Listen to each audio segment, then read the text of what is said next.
पैसों का management, EMI, तरह तरह के लोन और वो जो क्रेडिट कार्ड का लगातार बढ़ता हुआ बोझ होता है ना, वो तनाव बहुत भारी होता है।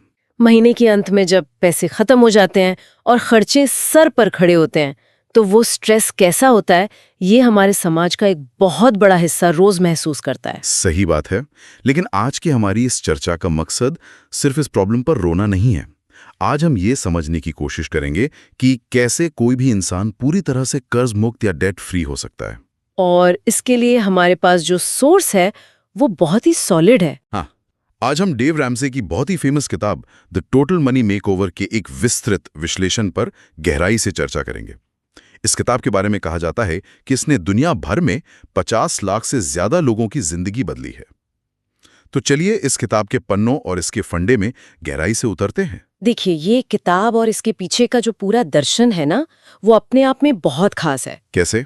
अगर हम डेव रैमसे की खुद की कहानी देखें तो पता चलता है कि ये कोई ऐसा व्यक्ति नहीं है जो किसी बड़े यूनिवर्सिटी के कमरे में बैठ के सिर्फ किताबी बातें कर रहा हो, या जिसने जन्म से ही बहुत पैसा देखा हो। बिल्कुल। एक समय था जब रैमसे खुद करोड़ों डॉलर के कर्ज में पूरी तरह से डूब गए थे। हालात इतने खराब हो गए थे कि उन्होंने अपना घर, अपना खुद का बिजनेस, सब कुछ खो दिया था। मतलब पूरी तरह से बैंकक्रप्ट। हाँ, पूरी तरह से दिवालिया हो चुके थे, लेकिन उन्होंने वहीं हार नहीं मानी। उन्होंने बिल्कुल शून्य से शुरुआत की, धीरे धीरे अपनी जिंदगी को दोबारा खड़ा किया और उसी असली संघर्ष की पूरी यात्रा को इस किताब में पिरो दिया है। तो ये कोई थ्योरी नहीं है? नहीं, बिल्कुल नहीं। उनका मुख्य संदेश बहुत ही स्पष्ट है। उनका कहना है, अगर मैं कर सकता हूं तो कोई भी कर सकता है। ये असल जिंदगी की सच्चाई है। ये बैकग्राउंड जानना बहुत जरूरी था।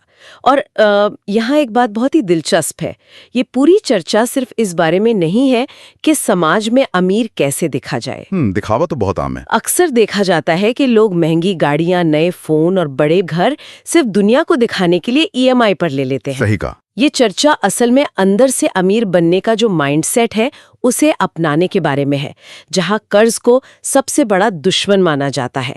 डेव रैमसे का एक बहुत ही कड़वा लेकिन सच्चा कोट है कि सामान्य लोग कंगाल होते हैं, इसलिए अगर आर्थिक आजादी चाहिए तो सामान्य से अलग सोचना होगा। यही इस किताब की नींव है। तो चलिए इसे थोड़ा डिटेल में समझते हैं। आखिर ये सामान्य सोच है क्या और असलियत क्या है? किताब में रैमसे बताते हैं कि समाज कई तरह के वित्तीय मिथकों में जी रहा है। सबसे हैरान करने वाली बात यह है कि समाज ने कुछ बहुत ही खतरनाक आर्थिक आदतों को एकदम नॉर्मल बना दिया है। जैसे कि? सबसे बड़ा मिथक तो क्रेडिट कार्ड को लेकर है।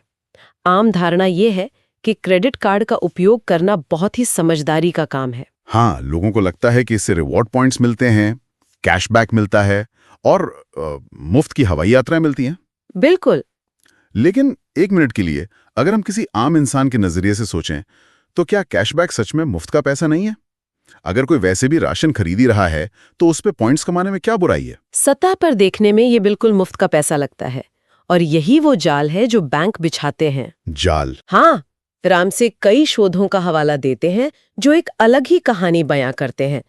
इन शोधों के अनुसार जब कोई इंसान नकद के बजाय प्लास्टिक मनी या क्रेडिट कार्ड से पेमेंट करता है तो वो 12 से 18% ज्यादा खर्च कर देता है। 12 से 18%? जी हाँ।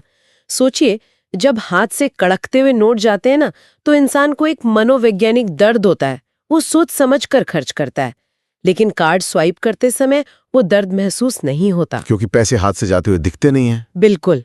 इसलिए पॉइंट्स के रूप में जो थोड़ा बहुत मिलता है, उससे कहीं ज्यादा पैसा इंसान फिजूल खर्ची में गंवा देता है। अंत में इसमें सिर्फ और सिर्फ बैंकों का फायदा होता है। बैंक बहुत अच्छी तरह जानते हैं कि रिवॉर्ड पॉइंट्स के लालच में लोग अपनी जरूरत से ज्यादा खर्च करेंगे ही करेंगे। ये ज्यादा खर्च करने वाला आंकड़ा वाकई हैरान करने वाला है। मतलब इंसान सोचता है कि वो सिस्टम को मात दे रहा है, लेकिन असल में सिस्टम उसे मात दे रहा होता है। एकदम सही पकड़े। क्यों लेता है और उस पर भारी ब्याज क्यों चुकाता है, जिसकी कीमत हर साल तेजी से घटती जाती है? Depreciating asset. बिल्कुल। एक कार कोई निवेश नहीं है, ये एक ऐसा एसेट है जिसका मूल्य शोरूम से बाहर निकलते ही कम होने लगता है। इसके लिए लोन लेकर बैंक को ब्याज देना कोई समझदारी का काम नहीं है। तो फिर इसका समाधान क्या बताया उन्होंने? उनका समाधान बहुत सीधा है। नई गाड़ी के लिए लोन लेने के बजाय एक पुरानी और अच्छी कंडीशन वाली कार नकद पैसे देकर खरीदी जाए। कैश में? हाँ, और फिर जब नई कार लेनी हो तो उसके लिए पहले से बचत की जाए। ईएमआई के चक्रव्यूह में फंसने से बेहतर है कि इंसान अपनी चादर के हिसाब से पैर पसारे। ये तो बहुत ही प्रैक्टिकल अप्रोच है। और एक और मिथक जिस पर लोग आंख मूंद कर विश्वास करते हैं वो है होम लोन और उस पर मिलने वाली टैक्स छूट का मिथक। ओहो, ये तो बहुत ही आम है। मैंने देखा है कि लोगों के पास पैसा होता है फिर भी वे होम लोन का बड़ा हिस्सा सिर्फ इसलिए बनाए रखते हैं क्योंकि उनके सीए कहते हैं कि भाई इससे टैक्स बच रहा है। अगर इसे हम सिर्फ गणित के नजरिए से देखें ना तो ये मिथक पूरी तरह से टूट जाता है। कैसे? किताब के अनुसार टैक्स बचाने के लिए बैंक को ब्याज देना बिल्कुल भी समझदारी नहीं है। मान लीजिए कोई व्यक्ति 30 पैसे का टैक्स बचाने के लिए बैंक को 1 रुपए का ब्याज दे रहा है। तो ये तो सीधे सीधे घाटे का सौदा हुआ। बिल्कुल, लोग टैक्स के नाम पर खुश हो जाते हैं, लेकिन असल में उनकी जेब से जो पैसा बैंक के पास ब्याज के रूप में जा रहा है वो उस बचाए गए टैक्स से कहीं ज्यादा होता है। ये सिर्फ एक भ्रम है जो लोगों को लंबे समय तक कर्जदार बनाए रखता है। ये तो हो गई लोन की बात, लेकिन एक बहुत बड़ा बहाना है जो अक्सर सुनने को मिलता है। कम आमदनी वाला बहाना? हाँ, बहुत से लोग ये तर्क देते हैं कि उनकी आमदनी ही इतनी कम है कि वे बचत कर ही नहीं सकते, तो कर्ज कैसे चुकाएंगे। ये एक बहुत ही जरूरी पॉइंट है। किताब में एकदम स्पष्ट किया गया है कि ज्यादातर मामलों में ये आमदनी की समस्या नहीं है बल्कि आदतों की समस्या है। आदतों की? हाँ, इसे लाइफस्टाइल इन्फ्लेशन कहा जाता है। जैसे जैसे किसी व्यक्ति की आय बढ़ती है वैसे वैसे उसके खर्चे भी बढ़ जाते हैं। ये तो होता है। जब आमदनी कम होती है तब इंसान एक छोटे घर और छोटी गाड़ी में खुश रहता है, लेकिन जैसे ही सैलरी बढ़ती है अचानक उसे एक बड़ा घर, महंगी गाड़ी और महंगे ब्रांड्स के कपड़े चाहिए होते हैं। तो मतलब पैसा न होना असली दिक्कत नहीं है। असली दिक्कत उस पैसे को संभालने के अनुशासन का न होना है। जब तक इस लाइफस्टाइल इन्फ्लेशन को नहीं रोका जाएगा तब तक कोई भी आमदनी काफी नहीं लगेगी। तो अब सवाल ये उठता है कि इसका सल्यूशन क्या है। अगर कोई इंसान कर्ज में डूबा है और बाहर निकलना चाहता है तो उसे क्या करना चाहिए? इसके लिए किताब में डेव रैमसे ने एक बहुत ही व्यवहारिक ढांचा दिया है जिसे 7 बेबी स्टेप्स कहा गया है। ये वो रोड मैप है जिस पर चलकर लाखों लोगों ने अपनी फाइनेंशियल कंडीशन को बदला है। चलिए इन कदमों को एक एक करके समझते हैं। बिल्कुल। पहला कदम बहुत ही बेसिक है, 10,000 रुपए का एक छोटा इमरजेंसी फंड बनाना। भारत के संदर्भ में ये राशि थोड़ी कम या ज्यादा हो सकती है, लेकिन सिद्धांत वही है। जी हाँ, ये छोटा फंड वित्तीय सुरक्षा की पहली परत है। रामसे यहाँ मर्फी के नियम का उल्लेख करते हैं। मर्फी का नियम, जो गलत हो सकता है वो होकर रहेगा। बिल्कुल वही। जीवन पूरी तरह से अप्रत्याशित है। अचानक कोई मेडिकल इमरजेंसी आ सकती है, गाड़ी खराब हो सकती है या घर की छत टपकने लग जाए। ये फंड सिर्फ और सिर्फ ऐसी ही असली आपात स्थितियों के लिए है। इसका मतलब नए जूते खरीदने या छुट्टियों पर जाने के लिए इसे इस्तेमाल नहीं कर सकते? एकदम नहीं। अगर हम इसे इंडियन कॉन्टेक्स्ट में देखें तो इस पैसे को घर में नकद रखने के बजाय एसबीआई या एचडीएफसी जैसे किसी विश्वसनीय बैंक में एफडी या एक अलग सेविंग अकाउंट में रखा जाना चाहिए, ताकि ये सुरक्षित रहे और छोटी मोटी इच्छाओं पर खर्च ना हो सकें। सही कहा। ये तो हो गई पहली सुरक्षा परत। अब जब 10,000 रुपए सुरक्षित हो गए हैं तो इंसान के सामने उन कर्जों का पहाड़ होता है जो उसने सालों में जमा किए हैं। किताब में इस पहाड़ को तोड़ने के लिए एक बहुत ही दिलचस्प शब्द का इस्तेमाल हुआ है, डेट स्नोबॉल। हाँ, जो कि दूसरा कदम है। नाम से तो ये किसी बर्फीले खेल जैसा लगता है, लेकिन क्या आप समझा सकते हैं कि ये कर्ज चुकाने में कैसे काम करता है? डेट स्नोबॉल का तरीका बहुत ही अनूठा है। इसमें करना ये होता है कि अपने होम लोन को छोड़कर बाकी सभी कर्जों की एक लिस्ट बनानी होती है, चाहे वो क्रेडिट कार्ड का बिल हो, पर्सनल लोन हो या कार लोन, सब कुछ। इस लिस्ट को सबसे छोटे कर्ज से लेकर सबसे बड़े कर्ज के क्रम में लगाना होता है। इसके बाद बाकी सभी कर्जों की सिर्फ मिनिमम पेमेंट देते रहें, लेकिन जितना भी एक्स्ट्रा पैसा बचे उसे उस सबसे छोटे कर्ज को खत्म करने में पूरी तरह से झोंक दें। एक सेकंड रुक से, अगर हम गणित और तर्क के हिसाब से देखें जी, तो क्या ये एक बहुत ही अजीब या गलत सलाह नहीं है? देखने में ऐसे ही लगता है। कोई भी फाइनेंशियल एडवाइजर तो यही कहेगा कि जिस क्रेडिट कार्ड पर 18% का भारी ब्याज लग रहा है उसे पहले चुकाना चाहिए, ना कि उस छोटे पर्सनल लोन को जिस पर सिर्फ 5% ब्याज है। ब्याज दर को इग्नोर करना तो बेवकूफी लग रही है। गणित के हिसाब से आपकी बात 100% सही है और यही कारण है कि कई अर्थशास्त्री इस तरीके की आलोचना भी करते हैं। तो फिर रैमसे ऐसा क्यों कहते हैं? क्योंकि डेव रैमसे इंसानी मनोविज्ञान को बहुत गहराई से समझते हैं। उनका मानना है कि पर्सनल फाइनेंस 80% इंसान का व्यवहार है और केवल 20% ज्ञान। बिहेवियर ज्यादा जरूरी है। सोचिए, जब किसी व्यक्ति के सिर पर बहुत सारे कर्ज होते हैं तो वो हताश और निराश महसूस करता है। अगर वो सबसे बड़े कर्ज को चुकाने की कोशिश करेगा, भले ही उसका ब्याज ज्यादा हो, तो महीनों तक उसे कोई खास प्रोग्रेस नहीं दिखेगी और वो हार मान लेगा। बिल्कुल। लेकिन जब वो अपने सबसे छोटे कर्ज को पूरी तरह से खत्म कर देता है और उस लिस्ट से उसे काटता है, तो उसे एक जबरदस्त साइकोलॉजिकल जीत का एहसास होता है। एक मोटिवेशन मिलता है। हाँ, छोटे कर्ज के खत्म होने से जो ऊर्जा और मोटिवेशन मिलता है, वही इंसान को बड़े कर्जों से लड़ने की ताकत देता है। जैसे बर्फ का गोला जब पहाड़ से नीचे लुढ़कता है तो बड़ा और ताकतवर होता जाता है, वैसे ही ये डेट स्नोबॉल काम करता है। ये नजरिया वाकई बहुत शानदार है। मतलब ये नंबर गेम से ज्यादा इंसान की भावनाओं और उसके आत्मविश्वास को बनाए रखने का खेल है। एकदम सही। चलिए मान लेते हैं कि किसी इंसान ने अपने सारे छोटे बड़े कर्ज होम लोन को छोड़कर खत्म कर दिए, तो क्या अब वो इंसान खुद को सुरक्षित मान सकता है? क्या वो पैसा खर्च कर सकता है? बिल्कुल नहीं। अभी सफर खत्म नहीं हुआ है। यहां से शुरू होता है तीसरा कदम। तीसरा कदम क्या है? अपना पूरा इमरजेंसी फंड तैयार करना।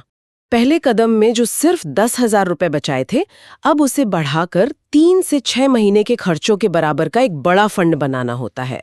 अच्छा, मतलब जब सारे कर्जों की ईएमआई देना बंद हो जाता है तो जो पैसा बचता है उससे ये फंड बनाना है। हाँ, ये 3 से 6 महीने का फंड एक मजबूत ढाल की तरह काम करता है।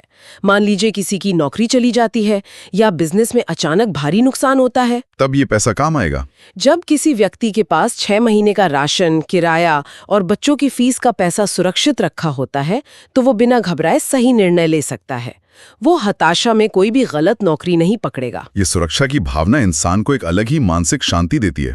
अब समझ आया। मतलब जब तक सुरक्षा की दीवार पूरी तरह से पक्की ना हो जाए, तब तक आराम नहीं करना है। इसके बाद आता है चौथा कदम, और यहां से रक्षात्मक खेल खत्म होकर आक्रामक खेल शुरू होता है। Offensive play. बिल्कुल। किताब कहती है कि अब अपनी आमदनी का 15% हिस्सा रिटायरमेंट के लिए निवेश करना शुरू करें। लेकिन 15% ही क्यों? अगर कोई कर्ज से अभी अभी बाहर निकला है, तो क्या ये रकम बहुत ज्यादा नहीं है? 15% एक बहुत ही सोच समझकर निकाला गया आंकड़ा है। ये इतना ज्यादा भी नहीं है कि इंसान अपनी प्रेजेंट लाइफ को एंजॉय ना कर सके, और इतना कम भी नहीं है कि फ्यूचर में रिटायरमेंट के समय उसे दूसरों के आगे हाथ फैलाना पड़े। बैलेंस बनाना जरूरी है। यहाँ रैमसे कंपाउंड इंटरेस्ट यानी चक्रवृद्धि ब्याज के जादू पर जोर देते हैं। अगर भारतीय संदर्भ में इसे समझना हो तो ये बहुत आसान है। कैसे?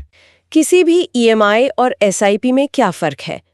ईएमआई में इंसान बैंक को अमीर बना रहा होता है, जबकि एसआईपी में वो अपने भविष्य को अमीर बना रहा होता है। बहुत खूब कहा आपने। इसके लिए पीपीएफ जैसे ऑप्शंस का उपयोग किया जा सकता है, जो टैक्स फ्री और पूरी तरह सुरक्षित हैं। इसके अलावा लंबी अवधि में महंगाई को मात देने के लिए एनपीएस या अच्छे म्यूचुअल फंड्स में एसआईपी के जरिए निवेश किया जा सकता है। जरूरी ये है कि हर महीने नियमित रूप से पैसा काम पर लगाया जाए। बिल्कुल। ये बहुत स्पष्ट हो गया।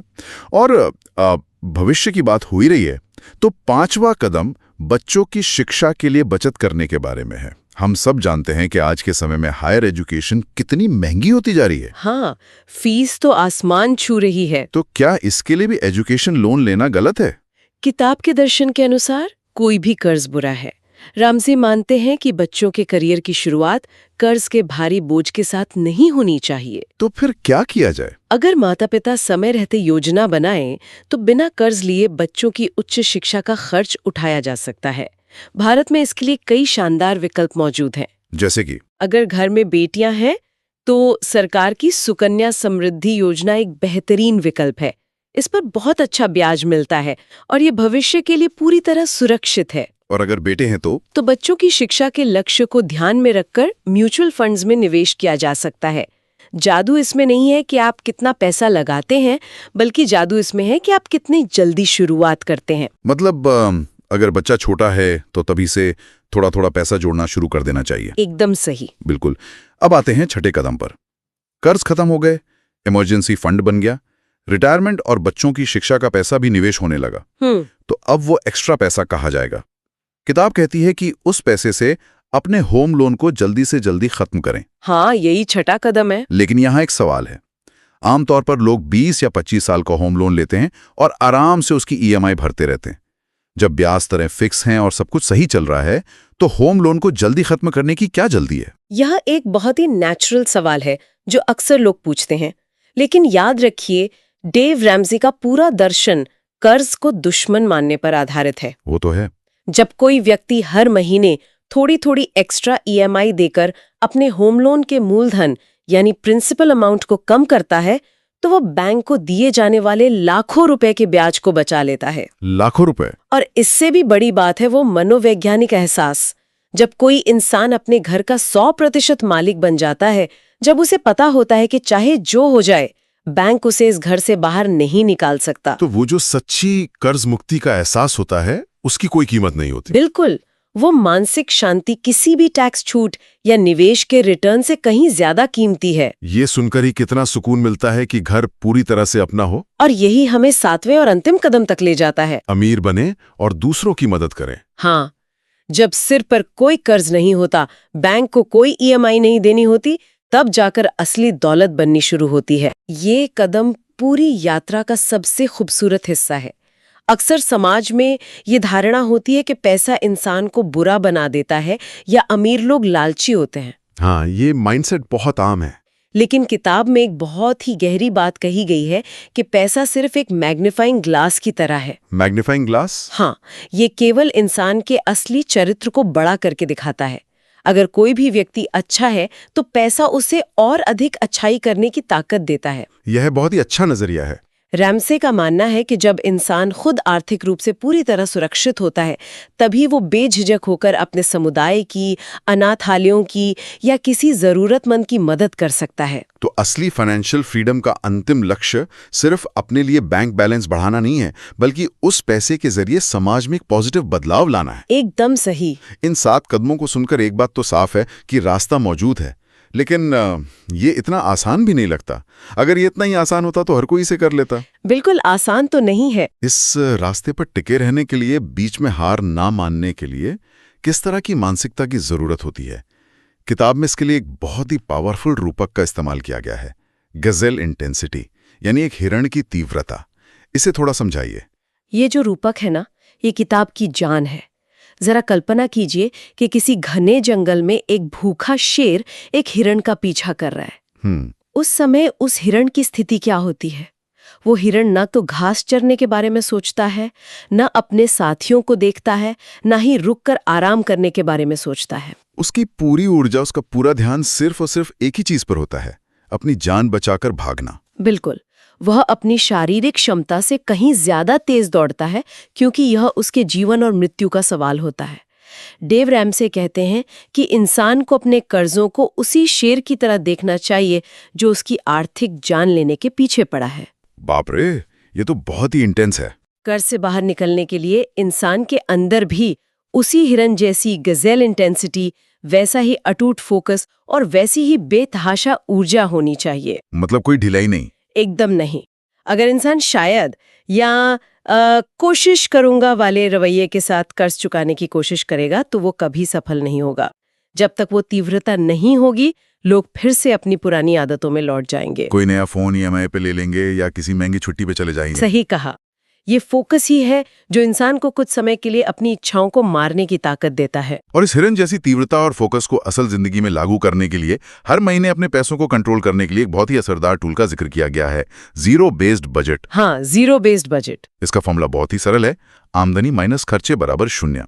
लेकिन क्या इसका मतलब ये है कि महीने के अंत में इंसान के बैंक खाते में बिल्कुल जीरो बैलेंस होना चाहिए? नहीं, इसे समझना बहुत जरूरी है। शून्य का मतलब ये बिल्कुल नहीं है कि महीने के अंत में सब कुछ उड़ा देना चाहिए या इंसान को कंगाल हो जाना चाहिए। तो फिर इसका असली मतलब क्या है? इसका असली मतलब ये है कि महीने की पहली तारीख को ही आमदनी के हर 1 रुपए को एक काम सौंप दिया जाना चाहिए। मतलब एडवांस में प्लानिंग? हाँ, चाहे वो पैसा राशन के लिए हो, बिजली के बिल के लिए हो, कर्ज चुकाने के लिए हो या फ्यूचर के इन्वेस्टमेंट के लिए हो, हर रुपए का पहले से एक नाम होना चाहिए और उसे कागज पर लिखा जाना चाहिए। अगर बजट नहीं बनाया जाता तो क्या होता है? यदि बजट नहीं बनाया जाता तो पैसा खुद तय करता है कि उसे कहाँ जाना है, और वो फैसला अक्सर गलत होता है।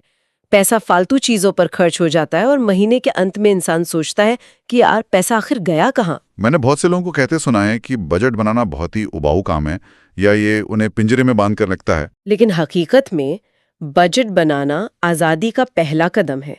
ये इंसान को बताता है कि उसका पैसा उसके कंट्रोल में है, ना कि वो अपने पैसे के कंट्रोल में है।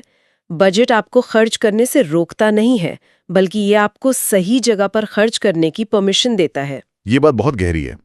बजट खर्च करने से रोकता नहीं बल्कि सही जगह खर्च करने की परमिशन देता है। बिल्कुल। और जब कोई व्यक्ति इस जीरो बेस्ड बजट और कैसल इंटेंसिटी को अपनी जिंदगी में उतार लेता है तो चमत्कार होते हैं। हाँ। किताब में एक ऐसी इंस्पायरिंग कहानी शेयर की गई है जो रोंगटे खड़े कर देती है। हाँ, वो कहानी बहुत पावरफुल है। एक ऐसा परिवार था जिस पर 50 लाख रुपए से ज्यादा का कर्ज था। इसमें तरह तरह के क्रेडिट कार्ड, कार लोन और ऊंचे ब्याज वाले पर्सनल लोन शामिल थे। स्थिति बहुत ही भयानक और दमघोटू थी। लेकिन फिर उन्होंने इस 7 कदम के प्लान को अपनाया। उन्होंने शेर से भागते हिरन वाली मानसिकता अपनाई। उन्होंने काफी सैक्रिफाइस किए। हाँ, उन्होंने अपनी सारी छुट्टियां रद्द कर दी, बाहर रेस्तोरां में खाना पूरी तरह से बंद कर दिया। सिर्फ यही नहीं, बल्कि उन्होंने अपनी आमदनी बढ़ाने के लिए अपने खाली समय में एक्स्ट्रा काम भी किए। और इसका नतीजा क्या हुआ? महज 4 साल के चरम बलिदान और कड़ी मेहनत के बाद उन्होंने अपना एक एक पैसा चुका दिया और वे पूरी तरह से कर्ज मुक्त हो गए। जब ऐसे लोग डेव रामसे के रेडियो शो पर फोन करके खुशी से चिल्लाते हैं, वी आर डेट फ्री, यानी हम कर्ज मुक्त हैं, तो वो सिर्फ एक वित्तीय आंकड़ा नहीं होता। उस आवाज में एक इंसान की आत्मा के आजाद होने का सुकून होता है। वो एक ऐसा इमोशनल बदलाव है जिसे शब्दों में बयां करना मुश्किल है। ये कहानी इस बात का जीता जागता प्रमाण है कि इंसान अगर ठान ले तो कोई भी पहाड़ पार किया जा सकता है। 50 लाख का कर्ज चुकाना कोई मामूली बात नहीं है, लेकिन जब माइंडसेट बदलता है तो रास्ते खुद ब खुद खुलने लगते हैं। ये सिर्फ कुछ स्प्रेडशीट्स या कैलकुलेटर का कमाल नहीं है, ये इच्छा शक्ति का कमाल है। तो इस पूरी चर्चा का सार क्या निकलता है? सार यही है कि पैसों की तंगी या कर्ज के जाल में फंसे रहना सिर्फ इनकम की कमी की प्रॉब्लम नहीं है। आमदनी कितनी भी बढ़ जाए, अगर आदतों में सुधार नहीं है तो इंसान कभी आर्थिक रूप से सुरक्षित नहीं हो सकता। ये पूरी तरह से एक मानसिकता और व्यवहार की समस्या है। बिल्कुल। मुख्य बात यह है कि दुनिया को ये दिखाने की होड़ से बाहर निकलना होगा कि हम कितने अमीर हैं। झूठी शान के लिए कर्जे लेना बंद करना होगा। इंसान को सिर्फ अमीर दिखना नहीं है, बल्कि असल में अंदर से और अपने बैंक खाते से अमीर बनना है। एकदम से। और कोई भी ज्ञान तभी काम आता है जब उसे असल जीवन में उतारा जाए। वो तो है। आज हमने रामसे के जिन सिद्धांतों पर बात की है, चाहे वो एक छोटा इमरजेंसी फंड बनाना हो, डेट स्नोबॉल के जरिए वो साइकोलॉजिकल जीत हासिल करना हो, बच्चों और रिटायरमेंट के लिए निवेश करना हो, या फिर हर महीने एक जीरो बेस्ड बजट बनाकर अपने पैसों को सही दिशा देना हो, ये सब बहुत जरूरी है। ये सभी सिद्धांत फाइनेंशियल फ्रीडम की ओर ठोस और जांचे परखे कदम है। ये चीजें रातों रात नहीं होती, इनमें सालों का धैर्य लगता है, लेकिन ये काम जरूर करती हैं।